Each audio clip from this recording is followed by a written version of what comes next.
Welcome to my educational channel విద్యా ఉద్యోగ సమాచారానికి స్వాగతం. ఈరోజు ఈ వీడియోలో మనము doctor BR Ambedkar open University UG and PG admission notification గురించి ఎక్స్ప్లెయిన్ చేస్తాను. ఇలాంటి లేటెస్ట్ అప్డేట్స్ కోసం ఈ ఛానల్ని తప్పకుండా సబ్స్క్రైబ్ చేసుకోండి, వీడియోను లైక్ చేయండి, వీడియోను షేర్ చేయండి. మనకు doctor BR Ambedkar open University గురించి మీ అందరికీ తెలిసి ఉంటుంది. ఎవరైతే మరి రెగ్యులర్ మోడ్లో డిగ్రీ పీజీ చేయలేని వారి కోసము మరి ఓపెన్ ఎడ్యుకేషన్ సిస్టమ్ అనేది మనకు ఈ డాక్టర్ బిఆర్ అంబేద్కర్ యూనివర్సిటీ ద్వారా మనం డిగ్రీ పొందొచ్చు, పీజీ కూడా పొందొచ్చు. దానికి సంబంధించి మనకు 2024-25 నోటిఫికేషన్ని రీసెంట్గా రిలీజ్ చేయడం జరిగింది. దీనికి అప్లై చేసుకోవడానికి లాస్ట్ డేట్గా మీకు ఆగస్టు 18 వరకు అయితే మీకు అవకాశం ఇవ్వడం జరిగింది. ఆగస్టు 18, 2024 లోపు మీరు ఈ నోటిఫికేషన్కి అయితే అప్లై చేసుకోవచ్చు. ఎవరైతే మరి ఇంటర్మీడియట్ ఓపెన్ ఇంటర్ పూర్తి చేసిన వాళ్ళు, ఇంటర్మీడియట్ కంపల్సరీ అండి. గతంలో 10th క్లాస్కి ఉండేది కానీ అంటే ఎంట్రన్స్ తీసుకొని ఆ 10th క్లాస్ వాళ్ళని కూడా తీసుకున్నారు, కానీ ఇప్పుడు ఇంటర్మీడియట్ కంపల్సరీ. ఇప్పుడు ఎంట్రన్స్ ఏమీ లేదు, డైరెక్ట్గా అడ్మిషన్ తీసుకోవచ్చు. మనం ఒకసారి కండిషన్ చూద్దాం. ఇక్కడ చూడండి, మీరు ప్రోగ్రామ్ BA, BCom, BSc మీరు ఏ గ్రూపులోనే చేరొచ్చు, ఏ మీడియంలో అయినా చేరొచ్చు. English medium, Telugu medium, Urdu medium. Course కాల వ్యవధి వచ్చేసి 3 years ఉంటుంది. అయితే సెమిస్టర్ విధానమే ఇక్కడ ఇంప్లిమెంట్ అవుతుంది. ప్రతి ఇయర్కి 2 సెమిస్టర్లు, మొత్తం 6 సెమిస్టర్లు అయితే మీరు పూర్తి చేసుకోవాల్సి ఉంటుంది 3 yearsలో. ఇక్కడ మీరు చూడండి, యూజీ ప్రోగ్రామ్స్ విషయానికి వస్తే eligibility criteria intermediate it's equivalent qualification అన్నాడు. Intermediate from national institute of open schooling open intermediate, Telangana open school society, అదేవిధంగా పాలిటెక్నిక్ 3 years డిప్లొమా కంప్లీట్ చేసిన వాళ్ళు కూడా ఎలిజిబులే. 2 years డిప్లొమా ఆఫ్టర్ ఎస్ఎస్సి తర్వాత 2 years డిప్లొమా చేసిన వాళ్ళు కూడా ఎలిజిబులే. For BSc science subject at 10+2 level is mandatory. మీకు ఎవరైతే BSc తీసుకోవాలనుకుంటున్నారో 10+2 లెవెల్లో సైన్స్ కంపల్సరీ చదివి ఉండాలి అని క్లియర్గా చెప్తున్నాడు. మిగతా వాళ్ళకు ఆ కండిషన్స్ ఎలిజిబుల్ అంటే ఆర్ట్స్లోనైతే ఆర్ట్స్ చదివి ఉండాలి. అంటే మీకు ఒకవేళ ఇంటర్మీడియట్లో సైన్స్ అంటే మీరు ఆర్ట్స్కి వెళ్ళొచ్చు, కానీ సైన్సే చదవాలనుకుంటే డిగ్రీలో ఖచ్చితంగా ఇంటర్మీడియట్లో సైన్స్ బ్యాక్గ్రౌండ్తో మీరు రావాల్సి ఉంటుంది. ఇక ఫీజు విషయానికి వస్తే మీరు ఇక్కడ చూడండి, ఫస్ట్ ఇయర్కి అయితే 2,700 రూపాయలు ఇక్కడ ఫీజు అయితే ఉంటుంది. మీరు ఏ గ్రూప్ తీసుకున్నా కూడా. అయితే సైన్స్ వాళ్ళకి ప్రాక్టికల్ ఫీజు అదనంగా ఉంటుంది. సెకండ్ ఇయర్ వచ్చేసి మీకు 2,500 ఉంటుంది, ట్యూషన్ ఫీజు అంటాం దీన్ని. థర్డ్ ఇయర్ వచ్చేసి కూడా 2,500 ఉంటుంది. ఇక ప్రాక్టికల్ ల్యాబ్ ఫీ ఇక్కడ సపరేట్ ఇచ్చారు. ఈచ్ సైన్స్ సబ్జెక్టుకు ఎక్స్ట్రా ఎంత ఉంటుందంటే 1,600 రూపాయలు ఎక్స్ట్రా ఉంటుంది ప్రతి సైన్స్ సబ్జెక్ట్కి. మ్యాథమెటిక్స్కి వచ్చేసి 800 ఉంటుంది, స్టాటిస్టిక్స్కి 800 ఉంది, కంప్యూటర్కి 4,000 రూపీస్ ఉంది. ఒకవేళ మీరు కంప్యూటర్ కోర్స్ ఏమైనా తీసుకుంటే అక్కడ 4,000 రూపీస్ అడిషనల్గా పేమెంట్ చేయాల్సి ఉంటుంది. అదేవిధంగా మీకు పీజీ కూడా ఇక్కడ పీ స్ట్రక్చర్ ఇచ్చాడు. MA జర్నలిజం కానివ్వండి, mass communication, MA economics, MA history, MA public administration, political science, sociology, English, Telugu, ఇట్లా డిఫరెంట్ సబ్జెక్టులు అయితే మీకు ఉన్నాయి పీజీ చేసుకోవడానికి. సో ఇక్కడ మీకు ఎలిజిబిలిటీ కూడా ఉంది చూడండి. మీరు MA హిస్టరీ చేయాలనుకుంటే బ్యాచిలర్, ఒక్క నిమిషం అండి, okay, bachelor degree in any discipline అన్నాడు. మీరు దేంట్లో అయినా డిగ్రీ ఉంటే మీరు MA హిస్టరీ చేసుకోవచ్చు, MA ఎకనామిక్స్ చేసుకోవచ్చు.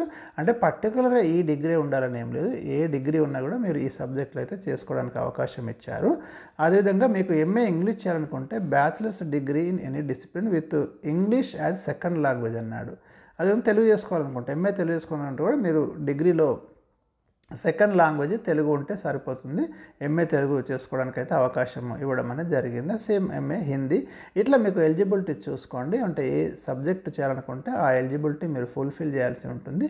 డ్యూరేషన్ వచ్చేసి 2 years ఉంది. మళ్ళీ మీకు మీడియం కూడా MA ఎకనామిక్స్ తెలుగు మీడియం చేసుకోవచ్చు, హిస్టరీ కూడా తెలుగు మీడియం ఉంది, MA public add Telugu medium ఉంది, పొలిటికల్ సైన్స్ తెలుగు మీడియం ఉంది, ఇవన్నీ కూడా Telugu medium. And MA English ఆటోమేటిక్గా ఇంగ్లీష్ మీడియం ఉంటుంది, అది MA తెలుగు మీడియమే ఉంటుంది. సో ఇట్లా మీడియం కూడా మీకు ఇవ్వడం జరిగింది. ఇక్కడ పీ స్ట్రక్చర్ కూడా ఇచ్చారు. మీరు చూడండి, MA మీరు జర్నలిజం కనుక చేసుకుంటే ఫస్ట్ ఇయర్కి 7,800, సెకండ్ ఇయర్కి 7,500, అదేవిధంగా ఎంఏ ఎకనామిక్స్ కనుక చేసుకుంటే దాని ఫీజు వేరే ఉంది. ఇక్కడ డిఫరెంట్ ఫీ స్ట్రక్చర్స్ ఉన్నాయి. మీరు ఫీ స్ట్రక్చర్ చూసుకోండి. ఎంఏ హిస్టరీ చేయాలనుకుంటే మాత్రం మీరు ఫస్ట్ ఇయర్కి 5,300, సెకండ్ ఇయర్కి 5,000. అంటే మ్యాక్సిమం ఇవే రేట్లు ఉన్నాయి మీకు. ఇవే ఫీ స్ట్రక్చర్ ఇట్లాగే ఉంది. ఒక జర్నలిజంకి డిఫరెంట్గా ఫీ స్ట్రక్చర్ అనేది ఉంది. అంటే ఓవరాల్గా 10,000లో మీకు పీజీ అయితే కంప్లీట్ అవుతుంది. జర్నలిజం వచ్చేసరికి మీకు దాదాపు 15,000 క్రాస్ అవుతుంది. సో ఇది మనకి ఫీ స్ట్రక్చరు, దాని యొక్క డీటెయిల్స్. ఇవన్నీ కూడా పీజీ కోర్సెస్ చాలా ఉన్నాయి. MSc psychology, MSc botany, MSc chemistry కూడా ఉంది. మీకు ఫీ స్ట్రక్చర్ మాత్రం కొంచెం ఎక్కువగా ఉంది. సైన్స్ సబ్జెక్టులు ఎక్కువ ఉంది చూడండి. 15,300, 15,000 అట్లా సైన్స్ సబ్జెక్ట్. ఎంఎస్సి జువాలజీ చేయాలనుకుంటే ఫస్ట్ ఇయర్ 15,300 ఉంది, సెకండ్ ఇయర్ 15,000 ఉంది. Master of library and information science, దీనికి మీరు బిఎల్ఐసి కంపల్సరీ ఉండాలంటున్నాడు. 10,300 ఫీజు ఉంది. BLIC bachelor of library and information science graduation ఉంటే సరిపోతుంది. 5,300 రూపాయలు అయితే మీకు ఫీజు ఉంది. Diploma in psychological counselling, diploma in marketing management, ఇవి కొన్ని డిప్లొమా కోర్సెస్ మీకు తొందరగా జాబ్ పొందడానికైతే కారణమవుతాయి. ఇంపార్టెంట్ డిప్లొమా కోర్సెస్ కూడా ఆఫర్ చేస్తున్నారు. డిప్లొమా ఇన్ ఫైనాన్షియల్ మేనేజ్మెంట్ 8,000 ఉంది.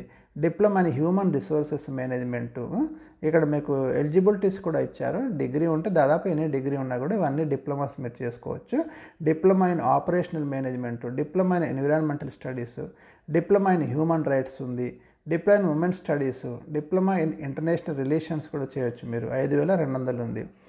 Certificate programme in food and nutrition, certificate programme in literacy and community development, certificate programme in NGOs management. ఈ డిప్లొమా చేస్తే మీకు ఏదైనా ఎన్జిఓలలో మంచి అవకాశాలు వస్తాయి.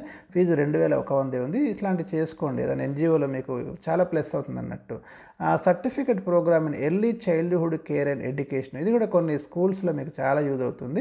6 మంత్సే ఉంటుంది ఇంగ్లీష్ మీడియం కోర్సు. 5,400 ఫీజు ఉంది. ఇలాంటివి కూడా చేసుకుంటే మీకు అంగన్వాడీస్లో కానివ్వండి, ఇలా కొన్నిట్లో మీకు చాలా ప్లస్ అవుతుంది. సో అదే మీకు ఇక్కడ if there is no sufficient admissions in any particular learner support centre, admitted candidates have to attend contact cum counselling classes at nearest resource centre అని. అంటే ఏదైనా ఒక సెంటర్లో మినిమం అడ్మిషన్స్ లేకుంటే వేరే సెంటర్లో ఆయన కాంటాక్ట్ క్లాసెస్కి అటెండ్ కావచ్చు. అంటే కంపల్సరీ మీకు కాంటాక్ట్ క్లాసెస్ ఉంటాయి. మీరైతే అటెండ్ అయితే బెస్ట్, మీకు మంచి నాలెడ్జ్ వస్తుంది. ఇంకా అడ్మిషన్ అనేది మీకు ఆన్లైన్లోనే జరుగుతుంది. ఇక్కడ వెబ్సైట్ అడ్రస్ అయితే ఇచ్చాడు, www.braoonline.in. ఈ వెబ్సైట్లో మీకు కంప్లీట్ ప్రాస్పెక్టస్ అన్నీ ఉన్నాయి. ఇంకా మీకు నెక్స్ట్ వీడియోలో నేను పూర్తి ప్రాస్పెక్టస్ అందించే ప్రయత్నం అయితే చేస్తాను. Admission prospectus is available in the university portal and also available free of cost at UG, PG learner support centers లో కూడా మీకు దొరుకుతుందని చెప్తున్నాడు. మోడ్ ఆఫ్ ఫీ పేమెంట్ ఎట్లుంది అంటే ఆన్లైన్లోనే మీకు ఫీ పేమెంట్ అయితే చేసుకోవాలి. ఇంకా మోర్ ఇన్ఫర్మేషన్ కోసం ఇక్కడ కొన్ని నెంబర్లు ఇచ్చాడు. ఈ నెంబర్లకు కూడా కాల్ చేస్తే మీకు కంప్లీట్ డీటెయిల్స్ కూడా వాళ్ళు ఇవ్వడం అనేది జరుగుతుంది. ఇక commencement of payment of tuition fee UG second, third year కోసం and PG second year program కోసము ఇక్కడ ఒక ఫీ అలర్ట్ నోటిఫికేషన్ అయితే ఇవ్వడం జరిగింది. సో ఇది దానికి సంబంధించి అదొకటి ఇచ్చారు. ఇంకా రీఅడ్మిషన్ సంబంధించి ఒక గైడ్లైన్స్ అయితే ఇక్కడ ఇచ్చారు. ఇంకా ఎంబీఏ వాళ్ళ కోసం ఒక గైడ్లైన్స్. ఇక ఇంపార్టెంట్ డేట్స్ చూస్తే commencement of registration online and payment of fee for all programmes వచ్చేసి మనకు జూలై 27 నుంచి మొదలయ్యాయి. Last date for registration, submission of online application and payment fee 18th August వరకు ఉంది. మీకు మోడ్ ఆఫ్ పేమెంట్ చెప్పిన మీకు క్యాష్ త్రూ టీఎస్ ఆన్లైన్ లేదా క్రెడిట్ కార్డ్, డెబిట్ కార్డ్ తోటి మీరు పేమెంట్ అయితే చేసుకోవచ్చు. కంప్లీట్ వివరాల కోసం మీరు ఇక్కడ ఈ అడ్రస్ అయితే చూడవచ్చు. ఇది మనకు ఈ doctor BR Ambedkar open university 2024-25 June session యొక్క అడ్మిషన్ నోటిఫికేషన్ మీకు ఎక్స్ప్లెయిన్ చేయడం జరిగింది. మీకు డౌట్స్ ఏమైనా ఉంటే నాకు కామెంట్ సెక్షన్లో తెలియచేయండి. ఇంకా డీటెయిల్డ్ వీడియో నెక్స్ట్ రాబోతుంది మీకు.